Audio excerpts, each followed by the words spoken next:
larger scale in exchange program. So that's why I opted for Singapore. And Singapore had gave me a lot, and I would like to comment from 3 aspects: why, what, and how about Singapore.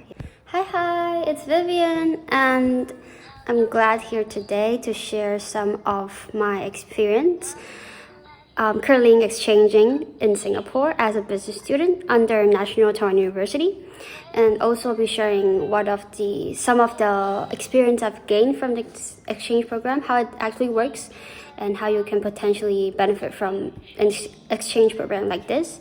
Also, I'll be answering some questions that I received from some people that asked at the response survey on exchange life, travel tips, and also business and working environment in Singapore as well. Last but not least, we'll also look into why, how, and what Singapore offers as opting for an exchange. It's basically a country of big fun. And also why ultimately I chose Singapore as the decision to do an exchange. So let's start. So first, what is an international exchange program? It's usually held for undergrads and also graduate programs throughout and around the world. And it's quite popular in Taiwan as well, as I can see. Well, basically in our 3rd or 4th year, we can apply for an exchange program to any of your dream universities around worldwide, with offering either it's business related if you're studying business related subjects and business related course, or you could also opt for other alternatives under other departments. That will also be another choice for you. And what are the requirements of applying for an exchange program? First, always stay tuned to your university's policies, university announcement on exchange program as you what requirements. But basically, it's 3 things that you have to acquire. First is your past year grades. It usually stands about 50% of the selection criteria. It takes about 50 to 60%. Secondly, it's your year study plan or your exchange study plan. You'll be communicating across what are you planning to achieve and what is your vision between this exchange program. So the university knows that by this it's a win-win thing for you to do an exchange. And then third, it's your introduction, self-introduction. I would say it is also vitally important for the home university to kind of nominate you for an exchange, and also an opportunity for the university that you're going on exchange to better know you. So that is also a vital criteria. So for the study plan and the self-introduction, it usually takes about 40% of the component. So with the past year grades, 50 to 60%, and then with your study plan and your introduction on yourself and your business background, professional background, if you're a business student, then integrately you have a final grade. That grade will imply which university you can apply for. So it's like a bidding based on your grades as well. And from my experience, if you have a compelling past year grade and also you have a clear study plan and vision, then you can ace the exchange program bidding. And then good luck to the place that you really wanted to have fun and also learn from. So moving on to some Q&A response, I would like to respond some of the questions first, then introducing Singapore in-depthly. So the first question I've received is about living in Singapore. So how is the weather in Singapore, and how can you what is the wearing outfit, or how do they live in Singapore? So to comment on that, we can see that Singapore is actually a tropical country, so it's basically kind of humid and hot throughout the year, except sometimes there are monsoon seasons and then there's some drought seasons, but actually it does not differ that much in my experience. So during the monsoon seasons, it's usually around December to February. Correct me if I'm wrong. And the hottest seasons will be around February to April. So during the monsoon season, you just always remember to bring an umbrella with you, to carry an umbrella with you. Yeah, and also how do they actually wear and how do they actually visit and go out on a daily basis? So as I observed, people usually bring a cardigan and also a small jacket for them when they head out, and then they usually wear casual outings like a brief topping and then long trousers and then also jump trousers and sneakers. Yeah, so just remember to bring a cardigan with you when you're visiting indoor places, because in Singapore indoors it's usually fully air conditioned because of the heat outside. Yeah, so sometimes it gets really cold of the AC if you can't stand a long time AC. Yeah, and so I hope that I kind of answered the question. Secondly, it's one person asked me how is an exchange experience of a year, because I applied for a year, so it's technically 9 months of exchange without the recess month and the sem break. And what is your experience on it? Actually, I would say, and I will comment from a personal experience, it's usually depending on what you want to do in the year. For me, I looked into 3 aspects: how many credits I had to take in order to transfer back to my home uni. First is that, because of course you're on exchange, you still need the credit redemption in that case. Secondly is, are there any plans beyond or after your exchange? So I know some people have already have plans working or already have plans applying and uptaking masters or so on. Yeah, so are there any plans beyond the exchange that you could kind of calculate? Is a year time sufficient, or half a year is fine? Yeah, thirdly, I would say it's on a personal level. Throughout this year, what are your plans and what are you planning to gain from this experience? So from my side, I usually do a bucket list, checklist. It's an easy way to kind of qualify and then visualize what you actually wanted to do. So my bucket list, I usually write down in a bucket form, like a point form, on small and short-term and long-term goals you wanted to achieve within a time frame. Yeah, and so actually this is my first semester exchanging, and then beyond going back to the bucket list, I realized that I actually achieved every point on the list, which I finally compelling, and I find it quite a sense of achievement in terms of that. Yeah, so I hope I kind of also answered the question if you're kind of figuring out how long you wanted to take for an exchange. Yeah. So last question about traveling. Like, I know for exchange we basically wanted kind of a recess in a half a year or a 1 year time to kind of travel and then also learn from a new environment. So the question is, where would you recommend to visit during exchange in Singapore, and where are the places that you kind of recommend? So I would say Singapore is the best spot to explore Asia, especially Southeast Asia and Australia. Also around Korea, Japan, that is also possible. If you're not familiar with the Asian context, it's actually the best alternative because Singapore is safe, and the strategic location of Singapore, you actually can go to a lot of places around. Secondly,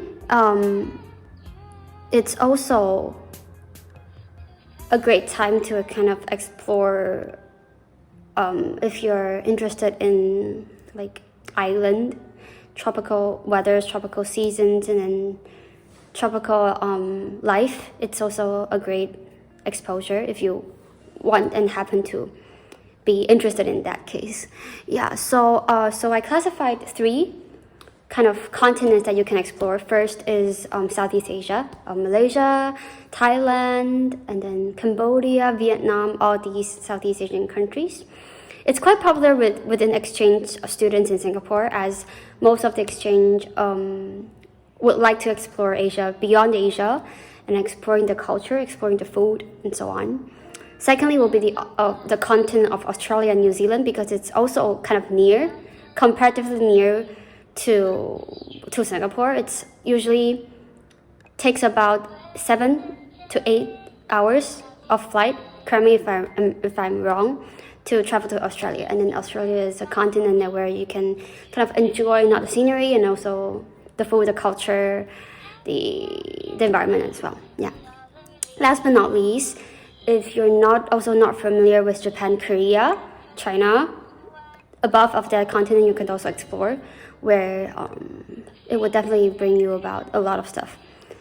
Most importantly, although Singapore is kind of tiny, but then there's a lot to see in Singapore in terms of its business, in terms of its tech, in terms of its events. Yeah, so it's kind of famous with its MIC events and well. So kind of you got a lot of exposures of different kind of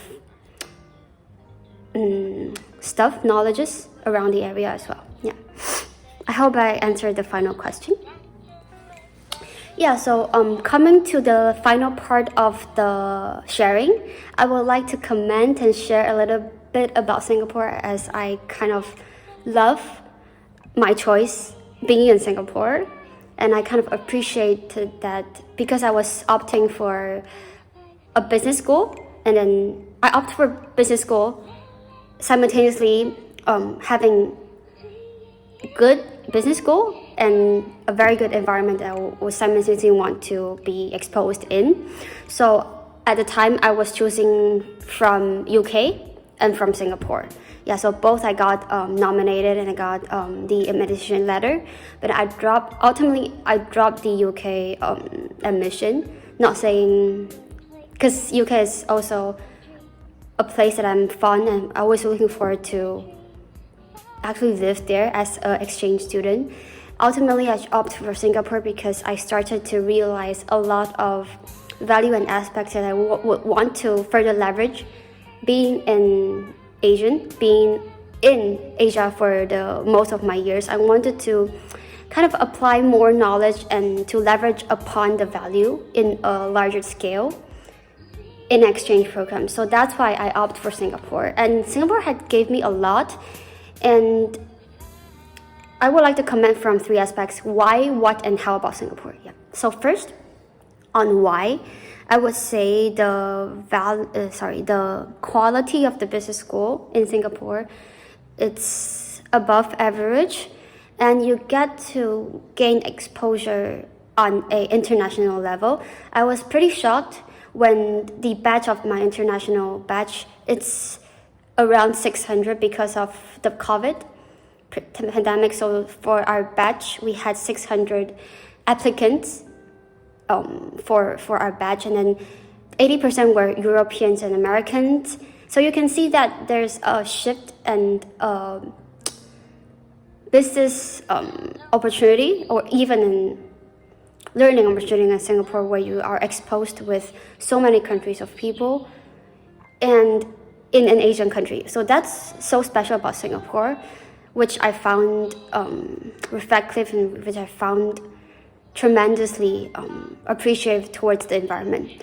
Secondly, it's also on commenting on why Singapore is also proximity. I didn't want to travel so far yet as this age that I understand I have further opportunities in the future to be able to pursue a higher education in Europe. So I still wanted to stay within my roots and stay close to home, close to my culture, to kind of explore more in that case. Secondly, let's dive into what about Singapore. Singapore, I would commend it's the diversity. The diversity level, we know that a lot of countries are also known for its diversity, the UK and then the US and so on. But then the diversity and the newness and the inclusiveness towards diversity in Singapore had shocked me to the extent that I felt respected and equal in the environment. Let's say the systems, based on gender or race as well. So I felt the system and environment to be diverse in a positive and moving way.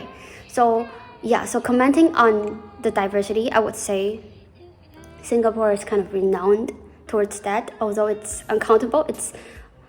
You cannot see it from the surface, but of course from experiencing you understand that. Thirdly, it's the effective systems. I would say Singapore is very effective towards its hardware and software systems, saying everything is under effective control, and it makes everything very smooth and effective.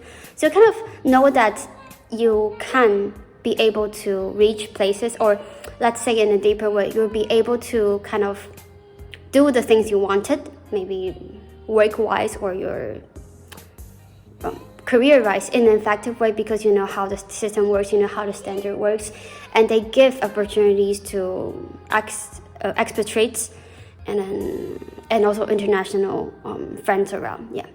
Thirdly, it's the people. I would say I have benefited a lot, that I kind of gained the open-mindedness, and I kind of broadened my vision again in the higher level by meeting people, not only local Singaporeans and also exchange students and also different backgrounds of people, kind of empowered me and then kind of established a better connection throughout the world in the international level. So I would say that.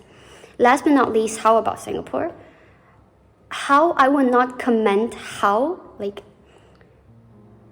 the level of impact that it gains towards yourself. I think you could try to experience it yourself.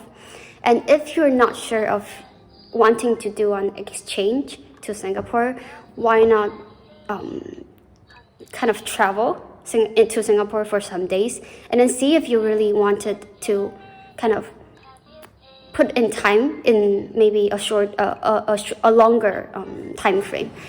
And to conclude, I would say having an exchange program, it kind of benefits when you understand that traveling and living in a country, getting to work, getting to understand the country, the systems, the working patterns, it's so different. Because traveling, we always pick up lenses as observant, or you pick up lenses on you are here for traveling. So the commitment wise or the in-depth understanding wise, it's still a level different. So I would say it's always a better option for you if you have any opportunities that you really wanted to open up your mind, you really wanted to gain exposure towards an international based network, international based environment, it's always the best option. Yeah. So that's all for today. And if you have any add-on questions on the overall experience or specific questions on Singapore or on exchange, please feel free to comment or feel free to reach out to me. I'll be more happy to share and to analyze my understandings upon that. And last but not least, if you're also doing an exchange, you wanted to share with more people, we could also do a collaboration. It depends on how you wanted to do that and so on. Yeah, so thanks for watching, and I kind of appreciate people that kind of ask me questions that I could also simultaneously analyze and also look back and reflect back what I've gained during this experience, because I see experience valuable and a valuable and a worthy asset in my life. Yeah, so see you. Thank you.